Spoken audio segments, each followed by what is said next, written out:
বাংলাদেশের উত্তর পূর্ব অংশে নেত্রকোনার মোহনগঞ্জ উপজেলায় এক অদ্ভুত সৌন্দর্য লুকিয়ে আছে, যার নাম গাগলাজুর।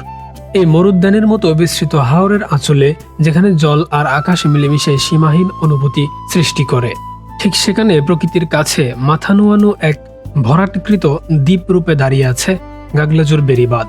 এখানকার প্রকৃত সৌন্দর্য উপভোগ করা যায় বর্ষাকালে, যখন হাওরের পানিতে টলমল থাকে এই জায়গা। এখন শীতকাল বা শুকনার সময়, এখন হাওরের পানি শুকিয়ে গিয়েছে, ভেসে উঠেছে সারা বছর পানির নিচে তলিয়ে থাকা রাস্তাঘাট। এর পাশ দিয়েই বয়ে গিয়েছে ধনু নদী। এখান দিয়েই ট্রলারে করে বিভিন্ন খনিজ সম্পদ নিয়ে যাওয়া হয় এক স্থান থেকে অন্য স্থানে। এই স্থানের অপর প্রান্ত থেকেই শুরু হয় সুনামগঞ্জ জেলার বিস্তৃত এলাকা, যেখানে জলজ পরিবেশ দেশের অনন্য স্বপ্নময় একটি চিত্র তৈরি করেছে। গাগলাজুর মোহনগঞ্জ শহর থেকে প্রায় 15 কিলোমিটার দূরে অবস্থিত, যেখানে যাওয়ার পথে আপনার চোখে পড়বে হাওর বাওর ধানক্ষেত এবং অসংখ্য খোলা জায়গা। আর দেখে মনে হবে এ যেন সৃষ্টি করেছে এক প্রাকৃতিক ছবি। বর্ষাকালে এখানে যাওয়ার জন্য শুধুমাত্র জলপথ ব্যবহার করা হয়, কেননা সেই সময় সড়কপথ পানির নিচেই তলিয়ে থাকে। শুকনার সময় এখানে সড়ক পথেও যাওয়া যায়, তবে সড়ক পথের অবস্থা খুব একটা ভালো নয়। তবে সংস্কার কাজ চলছে, হয়তোবা খুব শীঘ্রই তার সমাধান করা হবে। এই বেড়িবাঁধ শুধু মাটির তৈরি ঢালু নয়, এটি মানুষের জীবনের সঙ্গে প্রকৃতির সঙ্গী হয়ে দাঁড়িয়েছে। বর্ষাকালের পানি পাহাড়ের মতো উঠে আসে এবং হাওরের পানি সেখানে থেমে থেমে জীবন ধারণ করে। শুকনো মৌসুমে আবার এই পানি নেমে যায়, আবার ভূমি ফের ধান খেতে রূপান্তরিত হয়। এই জীবনের চক্র প্রতি বছর প্রকৃতির রঙিন ক্যানভাসে নতুন ছবি আঁকে। গাগলাজুর ইউনিয়ন হচ্ছে মোহনগঞ্জ উপজেলার একটি গ্রাম পরিচালিত ইউনিয়ন, যেখানে প্রায় 17,000 জন লোক বসবাস করে এবং এখানকার যোগাযোগ ব্যবস্থা সড়ক এবং জলপথ উভয়ই আছে। ইউনিয়নটি স্থানীয় মানুষের কৃষিজীবন, বাণিজ্য ও সাংস্কৃতিক জীবনে গুরুত্বপূর্ণ ভূমিকা পালন করে। বর্ষাকালে এখানকার মানুষ হাওর থেকে মৎস্য সংগ্রহ করে এবং তা হাটবাজারে বিক্রি করে জীবিকা নির্বাহ করে, এবং শুকনার সময়ে তারা বিভিন্ন গৃহপালিত পশু পালন করে, মাঠে চড়ায় এবং নির্দিষ্ট একটা সময়ের পর তা বাজারে বিক্রি করে। এদিকের মানুষেরা সারাদিন মাঠে গরু চড়ায় এবং সন্ধ্যায় তারা গবাদি পশু নিয়ে বাড়িতে যায়। সন্ধ্যার আগ মুহূর্তে গবাদি পশু নিয়ে বাড়িতে যাওয়ার যে দৃশ্যটি, এটি দেখতে সত্যিই খুব সুন্দর এবং লোভনীয়। এই দৃশ্যেই ফুটে উঠেছে গ্রাম বাংলার প্রকৃত সৌন্দর্য এবং প্রকৃত গ্রামীণ পরিবেশ।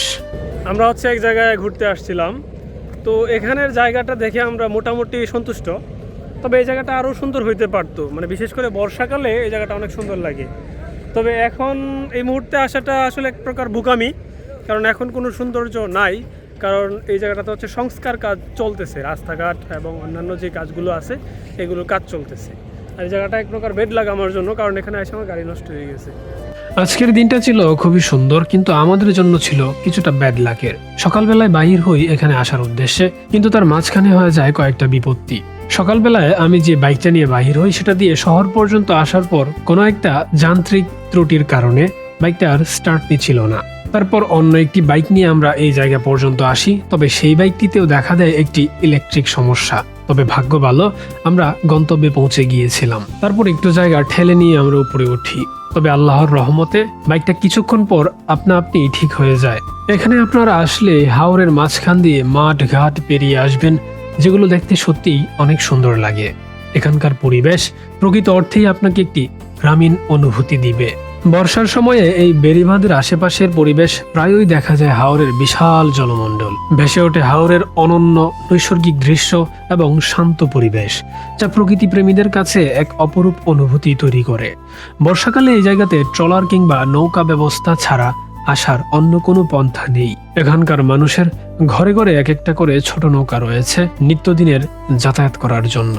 এই গাগলাজুর বেড়িবাঁধ আমাদেরকে শেখায় প্রকৃতি মন ভালো থাকবে, দরকার শুধু আমাদের সহমর্মিতা ও যত্ন। বর্ষার পানি শুষ্ক মৌসুমের সমান রূপ, এই সব মিলে গাগলাজুর একটি জীবন্ত নিদর্শন, যা বাংলাদেশের হাওরের হৃদয়কে আরও প্রাণবন্ত করে তোলে।